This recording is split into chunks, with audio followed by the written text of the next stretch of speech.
지난주 우리는 아시아에 복음을 전하려고 하는 사도 바울을 철저히 막으시고 마게도냐의 환상을 통해 새롭게 유럽 선교의 비전을 주신 하나님을 배웠습니다. 마게도냐 환상을 통해서 하나님의 뜻을 발견한 바울은 이제 자기의 모든 생각을 내려놓고 오로지 이제 유럽 선교를 위해서 마게도냐로 가고자 힘쓰게 됩니다.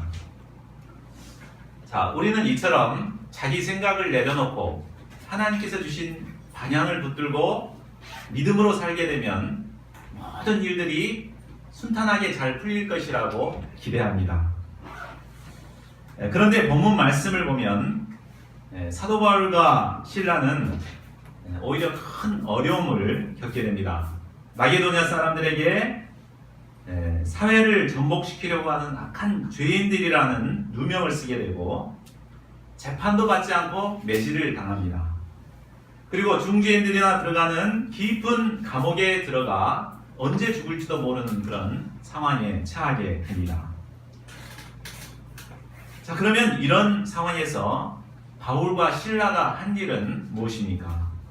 또한 하나님께서는 이들을 어떻게 도우셨습니까?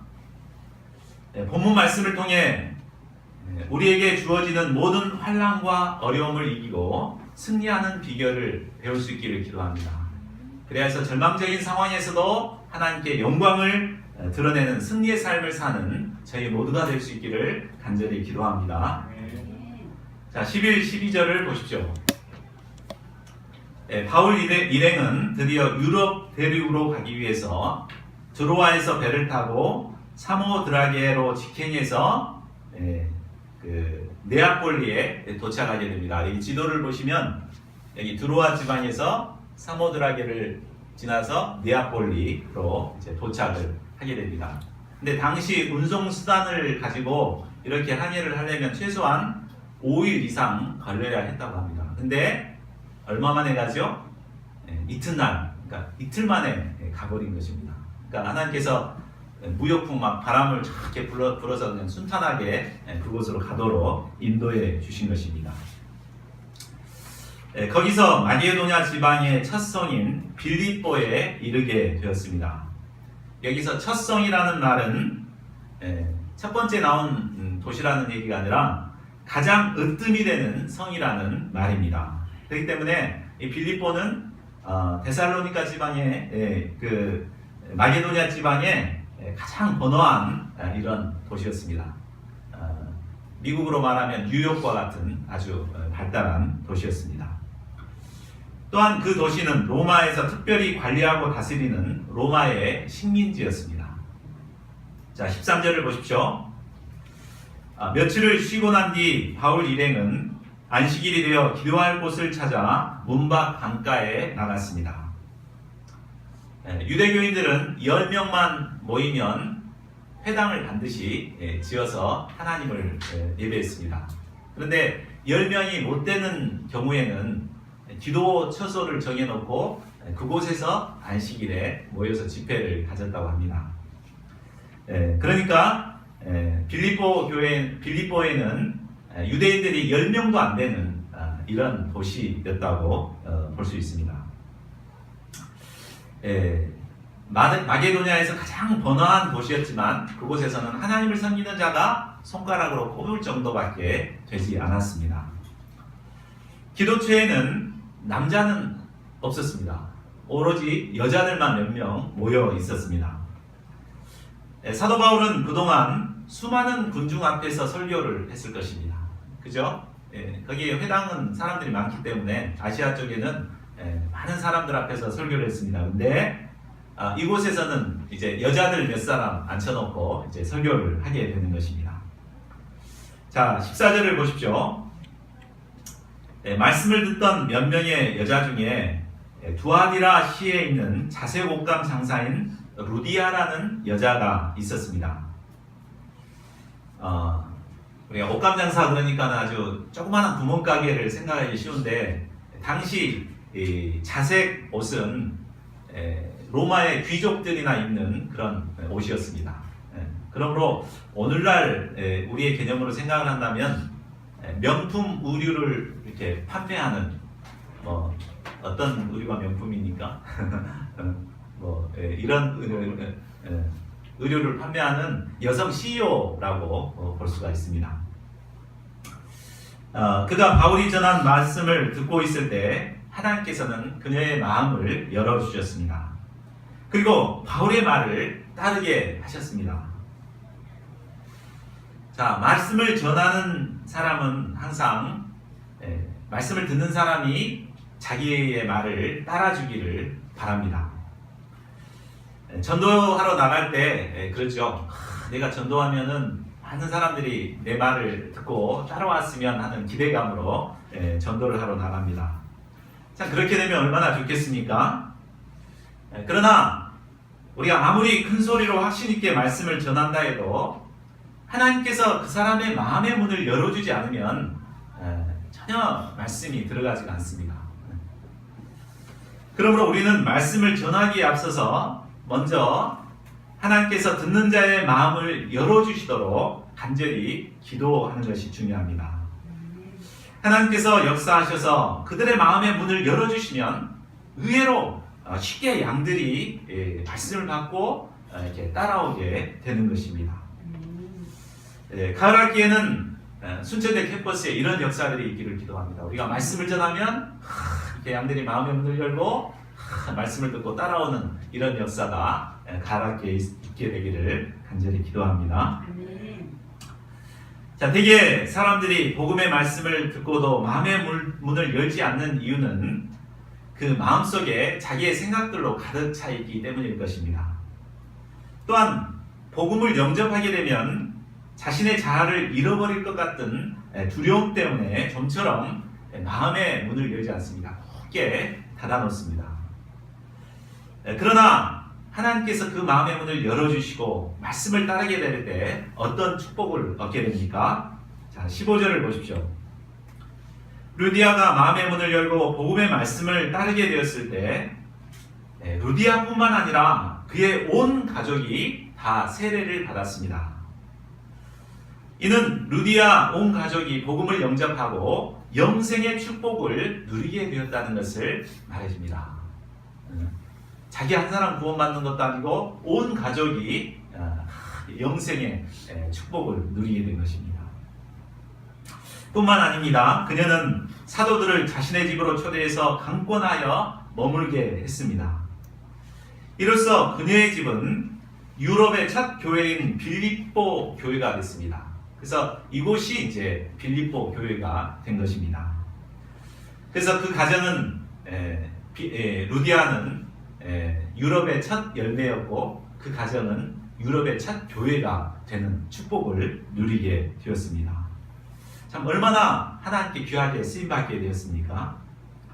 루디아 한 사람이 마음의 문을 열고 복음을 영접했을 때 이처럼 놀라운 축복을 누리게 됩니다. 저희 모두가 마음의 문을 열어서 말씀을 따름으로 하나님께서 주시는 이러한 신령한 축복을 누릴 수 있기를 기도합니다. 자, 16절을 보십시오. 사도 바울 일행은 기도처를 중심으로 복음 역사를 섬기고 있었습니다. 그런데 기도처로 가는 도중에 귀신 들린 여종 하나를 만나게 됩니다. 그녀는 귀신 들려 점을 치는 무당이었습니다. 또 이 여종에게는 주인들이라고 말하는 거 보면은 여러 명의 주인들이 있었습니다. 그리고 그 주인들은 이 여인을 통해서 큰 이익을 보았습니다. 귀신 들린 여종은 모든 것을 귀신같이 잘 알아맞혔습니다. 주인들은 빌립보 시내에 이런 종이 있다는 것을 막 이렇게 광고해가지고 사람들을 불러 모았습니다. 그래서 이 여종으로부터 점을 치게 해서 그들은 많은 이익을 보게 되었습니다. 주인들에게 있어서는 이 여종은 아주 복덩어리 중에 복덩어리였었습니다. 자, 17절을 보십시오. 귀신 들린 여종은 바울 일행을 귀신같이 알아봤습니다. 그래서 그들을 따르면서 이 사람들은 지극히 높은 하나님의 종으로서 구원의 길을 너에게 전하는 자라 하며 소리를 질렀습니다. 옳은 소리죠? 귀신같이 알아보고 그렇게 증거를 했습니다. 자, 빌립보에서 잘 알려진 이런 신통력 있는 여인이 이렇게 소개해주면 굉장히 좋을 것 같습니다. 그러죠? 만약에 순천에서 잘 알려진 그 무당이 저를 막 이렇게 지나갈 때마다 막 이 사람은 조아브라함 목자는 위대한 지극히 높은 하나님의 종으로서 구원의 길을 너에게 알릴 것이다. 막 이렇게 광고해주면은 참 좋을 것 같죠? 네. 그러나 18절을 보십시오. 사도 바울은 여종의 증거가 여러 날 계속되자 심히 괴로웠습니다. 왜 괴로웠을까요? 좋을 것 같은데 귀신 들린 여종의 증거가 복음 역사에 전혀 도움이 되지 않고 오히려 방해가 되었기 때문일 것입니다. 귀신 들린 여인의 증거를 통해 바울을 찾아온 사람들의 대부분은 바울을 통해서 이 여종보다 더 신령한 점괘를 요구했을 것입니다. 우리 아들 이제 졸업해하고 직장을 잡아야 되는데 어디 회사에 들어가면은 취직할 수 있는가? 뭐 이런 걸 물어보고 내가 돈 좀 있어가지고 땅 좀 사야 되겠는데 어디 땅을 사면은 땅값이 오를 것인가? 뭐 이런 것을 물어보았을 것입니다. 이런 사람들로 인해 복음 역사는 큰 어려움을 겪게 되었을 것입니다. 귀신 들린 여인이 제발 입 좀 다물고 가만히 있었으면 좋겠는데 이 여인은 그냥 찰넘어디처럼 탁 붙어가지고 따라다니면서 이렇게 여러 날을 괴롭혔습니다. 이로 인해 괴로움을 받은 바울은 이제 그 귀신을 향해서 명령합니다. 예수 그리스도의 이름으로 내가 내게 명하노니 그에게서 나오라. 그러자 귀신이 즉시 나오게 되었고 귀신 들린 종은 드디어 귀신의 다스림에서 벗어나 참 자유함을 누리는 해방을 누리게 되었습니다. 이 여인이 얼마나 괴로웠겠습니까? 이 귀신 때문에. 근데 이 귀신을 해방시켜 준 것이죠. 자, 19절을 보십시오. 귀신 들린 여종이 귀신의 세력에서 벗어나 점치는 신통력도 사라지게 되었습니다. 이로 인해 주인들은 더 이상 수익을 얻을 수가 없게 되었습니다. 그러자 그들은 자신들에게 손해를 입힌 이 바울과 실라를 붙잡아서 장터로 관리들에게 끌고 갔습니다. 그리고 곧바로 그들의 상관 앞에 데리고 가서 바울과 실라를 고소합니다. 그런데 그 고소의 내용이 너무나 터무니없는 것이었습니다. 내 여종 귀신 들린 것을 풀어줘서 내가 손해를 입혔다 이렇게 해야 될 것인데 그렇게 하지 않고 그들이 유대인들인데 로마인들이 받아들일 수 없는 풍속을 전함으로 말미암아 이 성을 요란스럽게 했다. 이 사회를 여지럽힌 이런 사람들이다 이렇게 몰았습니다. 한마디로 뭐 통진당처럼 그냥 불온 세력으로 몰아서 이제 막 이렇게 몰고 갔던 것입니다. 자, 이런 터무니없는 고소를 당했으면 자신을 변호할 기회도 주어야 했습니다. 그러나 22절을 보십시오. 상관들은 피고인들이 대답할 여유도 주지 않고 곧바로 그들의 옷을 찢어 벗기고 매로 치라고 명령합니다. 바울과 실라는 졸지에 옷이 찢겨서 알몸이 되고 수치를 당했습니다. 거기다가 많은 매를 맞았습니다. 참 매가 채찍이겠죠. 맨살에 많은 매를 맞았을 때 얼마나 고통스러웠겠습니까? 그리고 중한 죄인들이나 들어가는 깊은 감옥에 갇히게 되었습니다. 그 발은 착고에 차여 고통스러운 상태로 지나했습니다. 우리 착고는 양발을 이렇게 넓게 벌린 상태로 이렇게 탁 이렇게 꼼짝 못하게 잡아놓는 그런 형틀입니다. 얼마나 답답하고 괴로웠겠습니까? 이제 날이 밝으면 그들은 언제 처형을 당해 죽을지도 모르는 아주 절망적인 상황으로 처하게 된 것입니다. 자, 어쩌다 이런 일이 일어나게 된 것입니까? 그들은 성령께서 인도하신 방향에 따라 순종하며 여기까지 온 것밖에 없습니다. 그런데 그 결과는 억울하게 고소를 당하고 많은 매를 맞고 깊은 감옥에 처하게 된 것입니다. 아마 이런 상황에 처하게 되면 대부분 자신의 신세를 한탄하거나 하나님께 원망과 불평을 하게 될 것입니다. 내가 아시아 섬긴다고 할 때 왜 막더니만 왜 이렇게 그냥 하나님 오게 해가지고 이런 어려움을 겪게 하는가, 이렇게 불평을 할 것입니다. 그러나 바울과 실라는 이런 상황에서 무엇을 합니까? 우리 25절을 같이 읽어보겠습니다. 시작. 한밤중에 바울과 실라가 기도하고 하나님을 찬송하며 죄수들이 있더라. 네. 바울과 실라는 깊은 감옥에서 착고를 차고 있었으면서도 기도하고 하나님을 찬송했습니다. 어떻게 이렇게 할 수가 있었을까요? 우리가 기도했다는 것까지는 이해할 수 있습니다. 우리가 위험한 상황에 처하니까 간절히 기도해야 되겠잖아요. 근데 찬송을 하다니요. 지금 아까 살펴봤듯이 지금 찬송할 상황이 전혀 아니지 않습니까? 근데도 그들은 하나님을 찬송했습니다. 자, 그렇다면 어떻게 그들이 이런 상황에서도 하나님을 찬송할 수 있었을까요?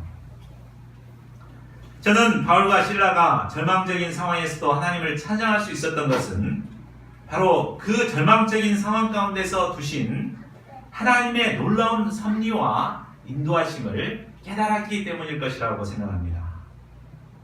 구체적으로 말한다면 바울은 깊은 감옥 속에서 전에 보았던 마게도냐 환상을 통해서 보았던 그 갈구하던 사람들을 보았을 것입니다.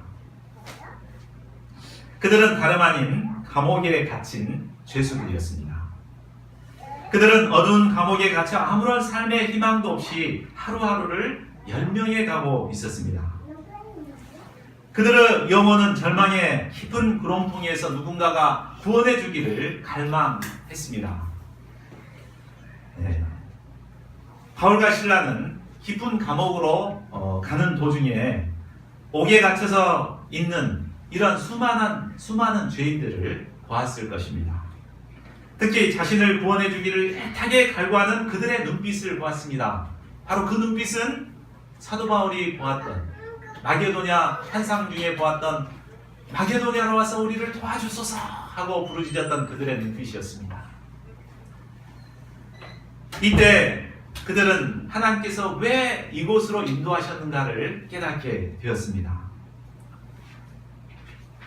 그것은 바로 절망 가운데 있는 그들에게 복음을 전하는 것이었습니다.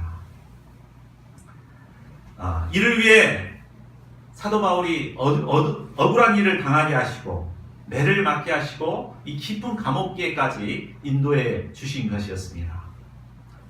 하나님의 섭리와 인도하심을 깨닫게 되었을 때 그들의 상처와 아픔은 금세 씻겨나가고 그들의 심령 깊은 곳에서는 하나님을 찬양하고 싶은 심정이 터져 나왔을 것입니다.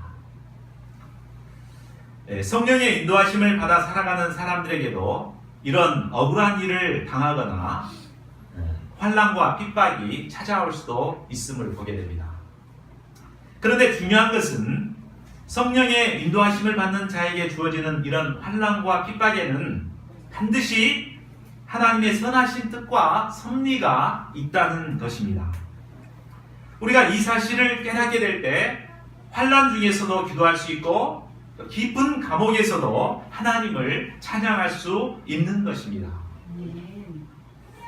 우리 남사센터의 임마태 목자님은 회사의 구조조정으로 인해 서울 본사에서 쫓겨나 순천의 보잘것없는 한직으로 인사발령을 받게 되었습니다. 제가 그 사무실을 가서 봤더니 서류 창고에 조그만하게 한쪽 구덩이 아주 덥고 습한 곳에서 혼자 이렇게 어렵게 근무를 해야 했습니다. 감옥과 같은 그런 곳이었습니다. 그분은 처음에는 자신에게 주어지는 이런 어려움 앞에 절망하는 생각이 많이 들었다고 합니다. 그러나 제 교회에 와서 수요일날 말씀 공부를 하고 또 이곳에서 이렇게 기도하고 이런 것을 통해서 하나님께서 왜 이곳으로 인도하셨는가를 깨닫게 되었습니다. 그래서 자신에게 영적인 힘이 필요하니까 하나님께서 이곳으로 보내시고 특별히 기도가 필요한 것을 아시고 기도를 배우도록 이것으로 인도하셨구나, 이것을 깨닫게 되었다고 했습니다. 그래서 매일같이 이곳에 오셔가지고 저녁에 여기서 주무시고 청소를 깨끗이 하고 새벽 기도를 저와 함께 같이 드립니다. 그래서 이곳에 있으면서 정말 기도의 사람으로 내가 빚어져야 되겠다. 그래서 제발 이곳에 오래 있도록 좀 기도 좀 해달라고 기도 지원을 부탁했습니다. 자, 그렇습니다. 우리가 어떤 절망적인 상황에 처한다 하더라도 그 가운데는 하나님의 분명한 섭리와 뜻이 있습니다. 우리가 그 가운데 어떤 뜻이 있는가, 이것을 발견하는 것이 정말 중요합니다. 그리할 때 우리가 절망 중에서도 하나님을 찬양할 수 있는 것입니다.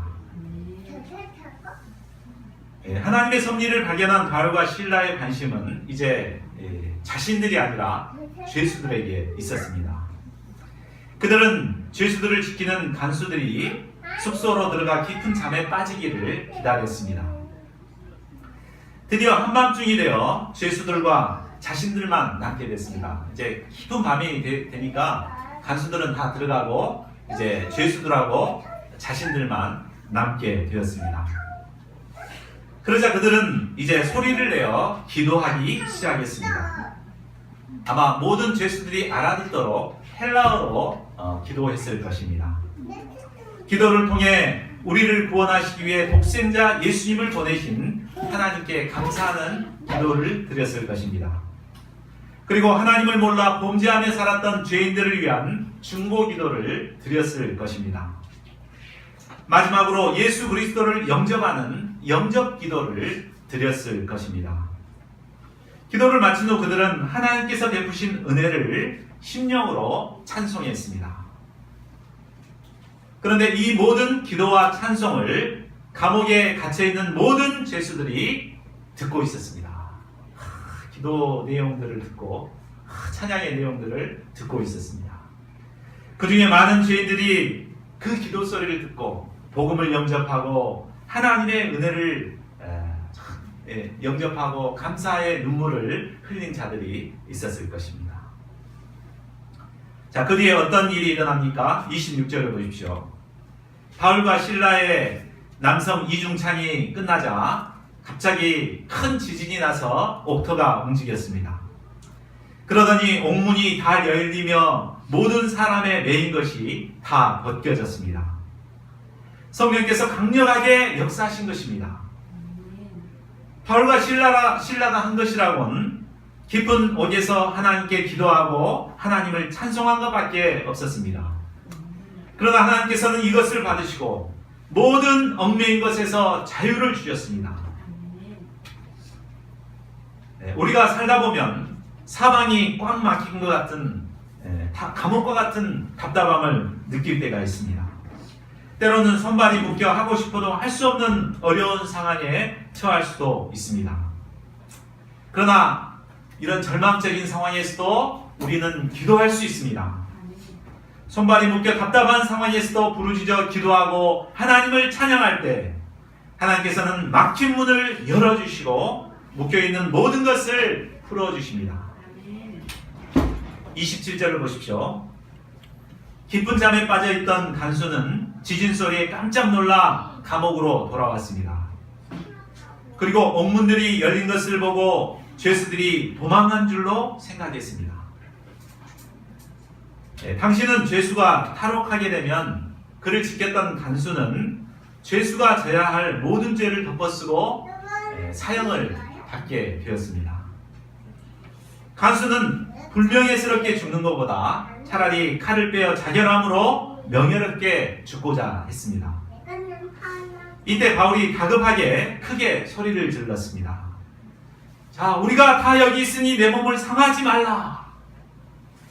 이에 간수는 등불을 달라고 하며 뛰어들어가 이를 확인하고 무서워 떨면서 바울과 실라 앞에 엎드렸습니다. 그리고 그들을 데리고 밖으로 나가서 묻습니다. 선생들이여, 내가 어떻게 하여야 구원을 받으리까? 자, 그렇다면 간수는 왜 뜬금없이 지금 이 순간 구원의 길에 대해 물었을까요? 그는 일련의 사건들을 통해 바울과 실라가 바로 하나님의 사람임을 깨닫게 되었습니다. 간수는 그동안 수많은 죄인들을 보아왔습니다.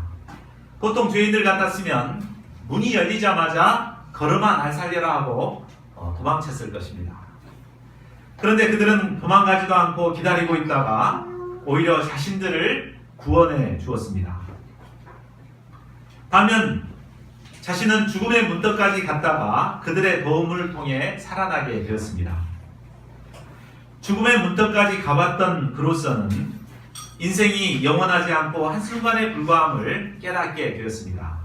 대개 사람들은 잘 나갈 때는 죽음이라든가 심판이라든가 영적인 세상이라든가 이것에 대해서 전혀 관심을 갖지 않습니다. 하지만 간수처럼 죽음의 문턱을 다녀온 사람이라면 마음이 겸손해져서 영적인 세계에 대해서 관심을 갖게 됩니다. 그래서 암 판정을 받은 사람들이나 이런 사람들은 굉장히 영적인 소원이 생기게 되고 구원에 관심을 갖게 되는 것입니다. 자, 그렇다면 구원이란 무엇입니까? 구원이란 먼저 자신이 심각한 위험한 상황에 처해 있음을 전제로 하는 말입니다. 성경에서는 우리 인간은 바로 죄로 말미암아 죽어 심판을 받을 위험한 상황에 처해 있음을 말해주고 있습니다. 죄로 인해 심판을 받아서 영원한 불못에 던져질 이런 위험한 상황에 처해 있습니다. 구원이란 하나님께서 이처럼 심각한 상황에 있는 죄인들을 구원해 주시는 것입니다. 그래서 멸망과 심판에서 벗어나 영원한 생명을 얻고 하나님 나라의 영원한 생명을 얻는 것입니다. 이런 구원은 죄로 말미암아 죽어 심판받을 수밖에 없는 모든 인간이라면 누구나에게 절실히 필요한 것입니다. 자, 그렇다면 우리가 어떻게 구원을 받을 수 있습니까? 이 질문에 대한 사도들의 대답을 보십시오. 우리 31절 말씀을 우리 같이 읽어보겠습니다. 자, 시작. 이르되 주 예수를 믿으라. 그리하면 너와 내 집이 구원을 받으리라 하고. 구원 문제에 대한 해답은 주 하나님이신 예수님을 믿는 데 있습니다. 예수님께서는 나의 죄를 위해서 십자가에 달려 죽으시고 또 장사 지냄받으셨다가 사흘 만에 다시 살아나셨습니다. 그리고 하늘에 오르셔서 하나님 우편에 앉아서 하나님 나라를 다스리시는 분이십니다. 이 예수님을 나의 주님으로 믿고 영접할 때 구원이 일어나게 되는 것입니다. 예수님을 믿는 것만이 구원에 이르는 유일한 조건입니다. 자, 그렇다면 구원을 얻는 것은 자기만 얻는 것이 아니었습니다. 여기 보면 너와 그와 그 집이 구원을 받는다고 했습니다. 영접한 그 사람뿐만 아니라 그 집이 구원을 받는다고 했습니다. 이 말은 한 사람만 믿으면 그 집안이 다 구원 받는다 이런 말은 아닙니다. 그 사람으로 인해서 복음이 온 가족에게 증거가 되고 결국은 그 가정이 구원을 받게 된다는 말입니다. 32, 34절을 보십시오. 간수는 사도들을 집으로 초대해서 모든 가족들이 주의 말씀을 듣도록 합니다. 간수와 온 가족들은 사도들이 전해준 말씀을 통해 복음을 영접하고 모두가 다 그날 세례를 받게 됩니다. 이로써 간수의 집이 구원을 얻게 되었습니다. 이제 간수와 그 집은 하나님을 믿게 되었습니다. 이로 인해 그 가정에 큰 기쁨이 임하게 되었습니다. 가정 복음화가 이루어짐으로 큰 기쁨이 임하는 우리 가정들이 될 수 있기를 간절히 기도합니다. 35절을 보십시오. 날이 새자 장관들이 부하를 보내어 갇혀있던 바울과 실라를 풀어주라는 명령을 내립니다. 아마 뒤늦게나마 귀신 들렸던 여종의 주인들이 모함했기 때문에 생긴 일임을 아마 알게 되었던 것 같습니다. 자, 이제라도 오해가 풀렸으니 다행이라고 생각하고 이제 사도들은 조용히 없던 걸로 하며 떠나야 할 것 같습니다. 그런데 37절을 보십시오. 바울은 분명하게 그들의 잘못을 지적합니다. 로마 사람인 우리를 죄도 정하지 아니하고 공중 앞에서 때리고 옥에 가두었다가 이제는 가만히 내보내려고 하느냐? 아니라 그들이 친히 와서 우리를 데리고 나가야 하리라. 바울의 말을 통해 볼 때 바울뿐만 아니라 신라도 로마 시민권을 갖고 있음을 알 수 있습니다. 우리가 로마 시민권을 갖고 있다고 말하고 있죠. 자, 로마 시민권을 가진 사람은 함부로 이렇게 처형할 수가 없습니다. 그런데 그들은 변호할 기회도 주지 않고 그냥 무작정 옷을 벗기고 때렸잖아요. 이것이 만약에 이제 로마 당국에 알려지게 되면 지금 상관들은 다 문책을 당하고 옷을 벗어야 할 이런 상황이었습니다. 자, 부하들은 이 보고를 듣고 난 후에 두려워하면서 바울과 신라에게 와서 정중하게 모셔갑니다. 참 사과하고 잘못했다, 다시는 이런 일이 없도록 하겠다 이렇게 하고 모시고 나갔을 것입니다. 자, 그렇다면 바울은 한번 눈 감아줘도 될 상황에서 왜 이렇게 꼬장꼬장하게 뭐가 옳은가를 이렇게 따졌을까요? 만약 자신을 위해서라면 그렇게 하지 않았을 것입니다. 그러나 바울이 이렇게까지 한 것은 남아있는 양들을 위해서였습니다. 만일 바울이 억울한 일을 당했지만 그대로 수긍하고 없던 일로 하게 되면 남은 양들도 언제 다시 이런 억울한 일을 당할지 모르는 일이었습니다. 때문에 바울은 자신이 가진 로마 시민권을 가지고 그 권리를 행사한 것입니다. 기독교인이라고 무조건 양보만 해서는 안 됩니다. 오른밤을 때리면 왼밤을 돌려대고 겉옷을 달라고 하면 속옷까지 주어주고 이렇게 희생만 해서는 안 됩니다. 복음 역사를 위해서라면 또 양들을 위해서라면 당당하게 자신의 권리를 주장하고 얻을 수 있어야 합니다. 자, 결론을 맺겠습니다. 오늘 우리는 사도 바울의 빌립보 선교를 통해 하나님께서 어떻게 선교 역사를 이루어 가시는가를 배웠습니다. 바울은 분명 하나님께서 주신 환상과 비전을 붙들고 빌립보 개척 역사를 시작했습니다. 그러나 그는 그곳에서 억울한 누명을 쓰고 재판도 받지 않고 옷을 벗겨 매질을 당하는 고난을 당했습니다. 결국 착고에 차여 빌립보의 가장 어두운 곳인 깊은 감옥에 처하게 되었습니다. 인간적으로 생각하면 분하고 억울하고 절망할 수밖에 없는 상황이었습니다. 그러나 하나님께서는 이 상황을 통해서 바로 절망 가운데 있던 죄수들에게 기도와 찬송을 통해 복음을 증거하게 하셨습니다. 또한 옥을 지키는 간수와 그 가정을 구원하는 역사를 이루셨습니다.